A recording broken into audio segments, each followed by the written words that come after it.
Hey everybody, Nick Yor here, joined by a very special guest today on the Prep Zone, Bullis head lacrosse coach Jeff Bellistri. Thank you for being with us. And we're going to talk about their great season coming up, but first, a quick commercial break. At dmvstream.com, we use state-of-the-art live streaming and video production tools to create an unparalleled viewing experience from local sporting events. Whether we're using our 12-foot HD broadcast production truck or employing one of our state-of-the-art flypack kits, our broadcasts always include multiple camera angles, instant replay, live scoring, graphics, and a complete broadcast crew working together to showcase the DMV's finest. Contact us today to learn more about our services and streaming packages. Visit us on the web at dmvstream.com.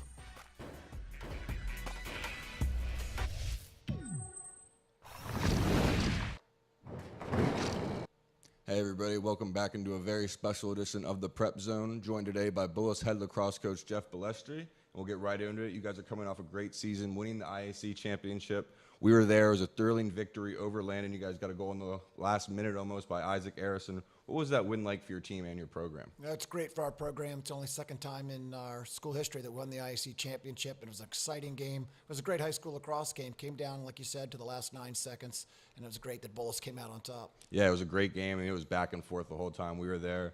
But this is the second year in a row you guys have faced Landon in the championship, obviously. You guys lost last year with that great Landon team. They went undefeated. But can you talk about what that rivalry has been like for you guys these past 2 seasons, especially being so close there in Maryland, Potomac, and Bethesda? Well, all the IAC teams are the teams that we really want to beat. That's what we prepare our whole season for, because our goal is to win the IAC.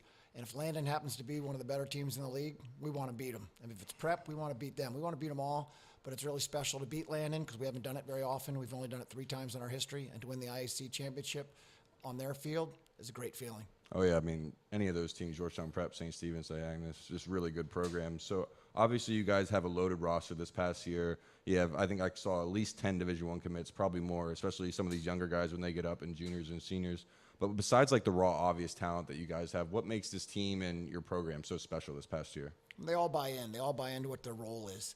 If they're a goal scorer, if they're a passer, or if they're a defender, goalie, whatever it happens to be, they all buy in. Even the kids that don't play that much, they practice hard and make our team better. And when they do that, we have a better product when it comes to game day. Yeah, talking about kids buying in, it's just someone that really stood out to me in that championship game. He doesn't necessarily get a lot of goals or assists, but Bryson Shaw, I mean, he would hit people on one end. I mean, I know he's a Ohio State football commit, so just a really great athlete, but he would get the ball and just clear it for you guys, running past really Division I lacrosse players on Landon. So just can you talk about what he kind of does for your team and what type of athlete he was compared to others you've coached in the past? Well, Bryson's the best athlete on our team, and he possibly could be the best athlete in the history of Bullis School. I mean, he's that good. He can play offense, he can play defense, and we just thought we need to play him a little bit less on the offensive end because we needed to shore up the defensive end. We really believed if on the defensive end we could hold teams to fewer goals, offensively we could take care of it. So we're letting him play both offense and defense, but his focus was on the defensive end and clearing the ball. Because if he get the ball to our offense, we're powerful enough to score goals. Yeah, I remember just seeing him clear the ball, race down the field, and then would get it to either Robert or Bender or Connor and just come off and just set them up for great offensive opportunities. So he's just a great athlete, like you said. And so we're going back to 2016. You guys win your first IAC championship. Obviously, it's a great moment for Bullis. You lose in the final in 2017, and then you win again in 2018. What do you think has been the biggest reason for this recent turn in success for you guys' program? I got to have talented kids. So you have talented kids, that's a great thing, a great coaching staff and support from the school, from the headmaster, admissions, the teachers, the players, the parents. When everyone comes together for a common goal, it makes things, a lot better. And I think Bullis Lacrosse has come a long way in the last 4 years. I'm proud of what they've accomplished, and they have more for next year. Oh, yeah. We'll get into what you guys have for next year in a little bit. But after winning the IAC championship, you guys play arguably in one of the best conferences in the country. That's such a tough road. But then you go into this Geico Invitational at Catholic University. Obviously a huge tournament, was shown on ESPN. You guys play 2 games there. So what does that do for your exposure, your program? What was it like for you guys to really play on that big of a stage? Well, it was great for our kids, and our goal was to make it onto ESPN, to make it on national television for the team. And it was difficult because our seniors had been gone the week prior for Habitat for Humanity. So they're out there doing community service, and they're not practicing with the team. So it was a little bit hard to get back to where we were back earlier in May. And also, I think we'd gone almost 2.5 weeks without having a game. So without practicing, without having all our seniors, it makes it a little more difficult. But it was a great experience. The Geico Nationals were great. They took care of us. Paragon Marketing did a great job for us. We're really proud to have been a part of it, and we're hoping we can do it again next year. Yeah, so I just want to kind of go into that kind of preparation specifically because, like you said, you guys win this big IAC tournament and arguably go into maybe a tournament with even more competition. And you said your seniors were gone, and there was a little downtime there. So what did you guys do specifically, if you could, anything to prepare for that type of tournament? Well, we did some conditioning with the players that were left behind. We did a few practices, had their sticks in their hands, but it was tough to get everyone together to work on some of the things that would make us a better team.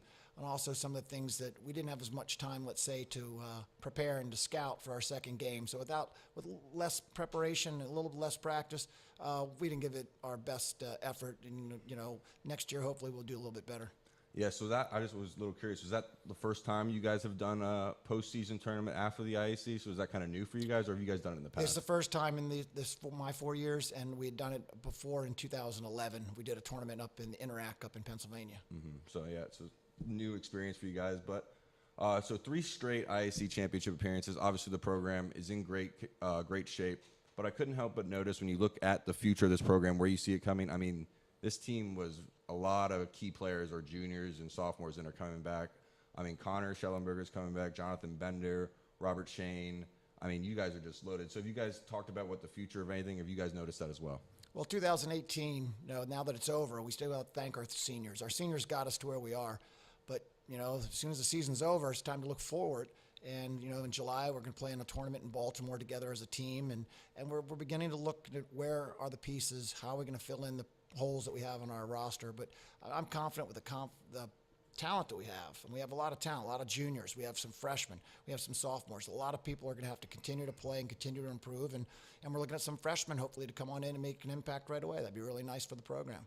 Yeah, that was another thing that impressed us when we were talking about the IAC championship. I mean, just look at this Bullis roster, which is just so junior and sophomore laden, and they beat this Landon team with a lot of key seniors on the team with Joey Epstein and others. So we were just very impressed with that. So just kind of get you out of here on this. You guys have moving into the future, obviously a lot of guys coming back, but this summer you have some lacrosse camps coming up.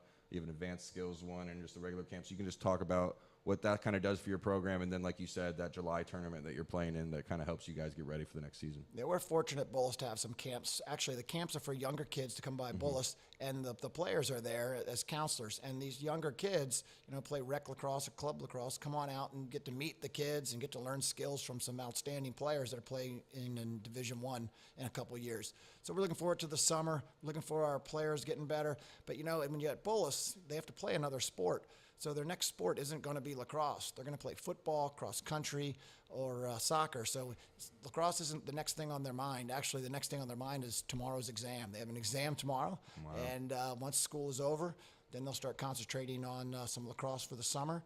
And then in the fall, they'll play their sport, and then we'll ramp it back up next December. So you guys will try to get that tournament in with your lacrosse guys in July before they kind of start football practice in August to try to work that out timing-wise? Correct. The National High School Showcase is July 6th, 7th, and 8th, and we demand that our players show up for that. They can play with their club teams other dates, but that's the one time we want them together.